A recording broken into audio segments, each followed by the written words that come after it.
Europe 1, 8h moins le quart. Les dirigeants européens sont restés sur leur faim hier à Bruxelles. La Grèce n'a toujours pas dévoilé ses propositions. Alors à quoi joue le gouvernement grec? En duplex d'Athènes, Georgios Katrougalos, ministre de la fonction publique. Et votre invité Maxime, c'est l'interview vérité d'Europe 1. Bonjour Georgios Katrougalos. Bonjour. Merci d'avoir accepté notre invitation. Pardon de vous poser la question comme ça dès le début, mais est-ce que votre gouvernement se moque du reste de l'Europe? Non, pas du tout. Nous voulons un accord, nous voulons un compromis viable et c'est ce que nous avons demandé dès le début. Et ce n'est pas vrai qu'ils ne savent pas quelles sont nos propositions. Nous négocions pendant 6 mois déjà. Et je vous rappelle qu'il y a seulement 2 semaines que les propositions que nous avons déposées ont été considérées comme une bonne base de discussion par nos partenaires. Je crois que c'est beaucoup plus grand que les propositions du gouvernement grec. Ce qu'on voit maintenant, c'est un moment constituant pour l'Europe. C'est soit on va accepter qu'il y a possibilité pour une politique économique alternative, même si cette politique, pour le moment, est très minoritaire. Nous sommes le seul gouvernement de gauche en Europe.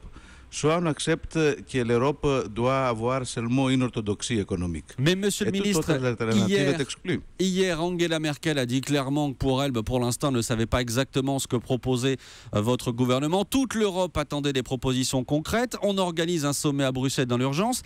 Et votre ministre des Finances arrive avec une toute petite feuille écrite à la main. Avouez que ça ne fait pas très sérieux. Mais écoutez, on a déposé des propositions déjà la semaine dernière. Ce n'est pas responsable de venir chaque semaine avec de nouvelles propositions. Nos partenaires connaissent très bien ce que nous proposons.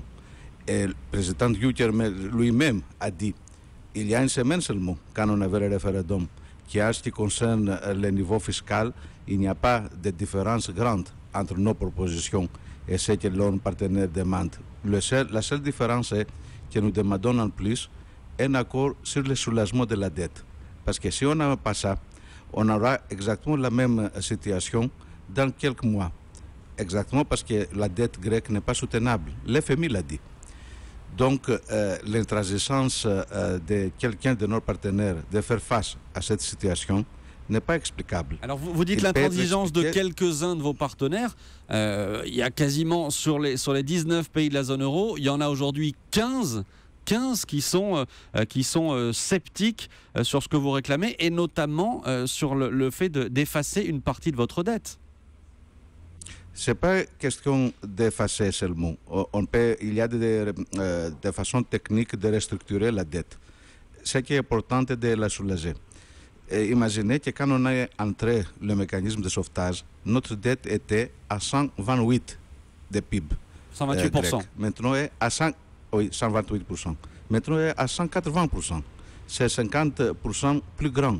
Comment est-ce possible une dette qui a été considérée insoutenable quand elle était 50% moins grande, maintenant, qu'on le considère qu'on n'a pas le repayer? C'était possible. Donc, c'est la voie des raisons qui impose un compromis sur ce point-là. Mais vous pensez que François Hollande, par exemple, vous pensez que François Hollande peut vous aider à convaincre le reste de l'Europe? Écoutez, si les raisons et les traditions démocratiques de l'Europe ont quelque chose à faire, on aura un accord. Je vous rappelle ma position, qu'il s'agit d'une question de démocratie. Le peuple grec a choisi une voie différente de la pluralité des autres pays. Est-ce qu'on peut accepter cette différence ou non? Est-ce possible d'avoir une politique économique différente ou non? Sinon, pourquoi avoir des élections? Pourquoi avoir de la démocratie? Mais la démocratie, c'est le choix de la majorité. Si la majorité considère que vous ne faites pas la majorité des Européens et des pays européens considère que vous ne faites pas suffisamment d'efforts, on est dans une impasse. Oui, mais l'Union européenne n'est pas encore un État fédéral. Il est une union des États égaux. Donc, certainement, la politique commune doit être décidée par la majorité. Mais il faut avoir aussi tolérance pour une autre politique différente. Sinon, il n'y a plus de démocratie au niveau européen.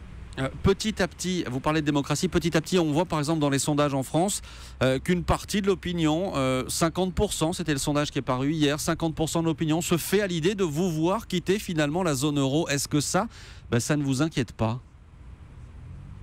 Oui, certainement, je m'inquiète, mais pas seulement pour la Grèce. Je viens de dire que c'est un moment constituant pour l'Europe. Qu'est-ce qu'on va avoir? Une Europe de synthèse ou une Europe, disons, de déclin, où on décide qu'on peut perdre sans une seconde pensée un de nos membres États. Donc, ce sont des moments historiques. Il faut réfléchir très dur sur la voie qu'on va suivre. Les dirigeants européens ont dit clairement hier qu'ils étudiaient désormais sérieusement la possibilité de vous voir quitter la zone euro. À la fin de la semaine, vous aurez peut-être quitté la zone euro. C'est un scénario que vous étudiez aussi, vous, à Athènes, monsieur le ministre? Non, on n'envisage pas cette alternative, pas du tout. Et Donald Tusk, le président du Conseil européen, a dit aussi que ça sera une défaite pour tous les deux côtés. Je crois que personne ne veut, dans ce moment, un Grexit. Parce qu'il sera la preuve que le projet européen n'est pas irréversible, que le projet européen était seulement une alliance économique.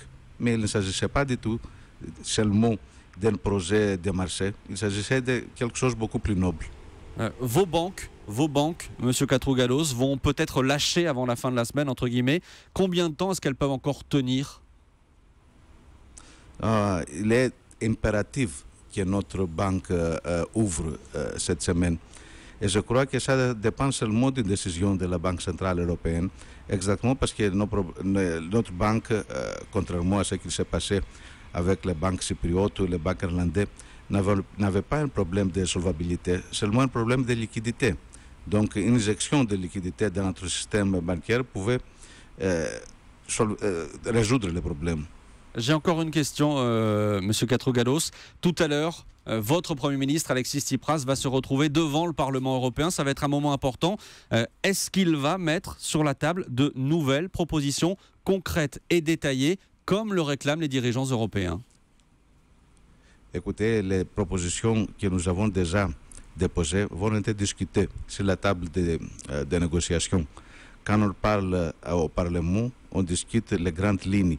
Ce que je vous ai d'abord décrit, les moments historiques, les moments constituants qui maintenant fassent l'Europe. Une toute dernière question. Est-ce que vous n'êtes pas usé par toute cette crise?